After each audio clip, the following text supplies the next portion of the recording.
কেন্দ্র করে নিয়ে দেখবেন, আপনি হিসাব করবেন নবাব সিরাজউদ্দৌলাকে মারা তাও মহিলাকে কেন্দ্র করে নিয়ে আপনি দেখবেন এই ভারতবর্ষে এইরকম নয়, গোটা পৃথিবীতে দেখবেন মহিলাদের উপর অত্যাচার। মহিলাকে কেন্দ্র করে নিয়ে আপনি দেখবেন আল্লাহ হযরত আদম আলাইহিস সালামকে পাঠিয়েছেন দুনিয়ার বুকে, তাও মহিলাকে কেন্দ্র করে নিয়ে। সেই মহিলাও ছিল হযরত মা হাওয়া আলাইহিস সালাম। আপনি খান না, এক গ্লাস পানি খান, সবাই তো খায় না, আমি তো খেয়েছি, আপনি খান এক গ্লাস পানি। হযরত আদম আলাইহিস সালাম বলছে না খাবো না। স্ত্রী বারবার বললে না খেয়ে থাকে, যাহার বন্ধন গাছের রস খেয়ে চার কাপড় উঠতে দেখে পুরো ন্যাংটা উলঙ্গ। আল্লাহ বলছে এখানে তো কি পায়খানা চলে গেল। বলেন জান্নাত সুন্দর জায়গা, সেখানে পায়খানা হবে না, ওটা রাখবে রাখবে না, পাঁচ সাটাতে চিন্তা যাক স্মরণ ফেলে দিল। যা জান্নাতকে তো নোংরা করতে এসেছে। আল্লাহ বলছে এত সহজ কথা নয়, মানা করার পরও।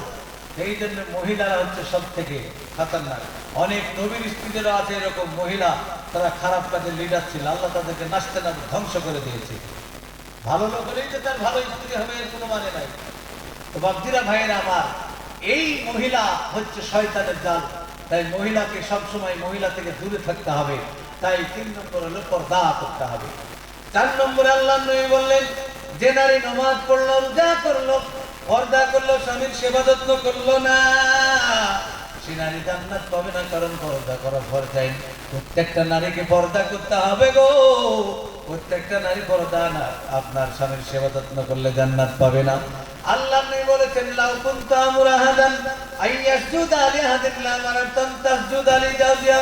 পৃথিবীর মধ্যে যদি কোনো মাখলুককে মাখলুকের কাছে সিজদার অনুমতি দিতেন, তাহলে সর্বপ্রথম নারীদেরকে হুকুম দিতেন কি, হে নারী, তোমরা তোমাদের স্বামীর পদতলে সিজদা করো। সব থেকে দামি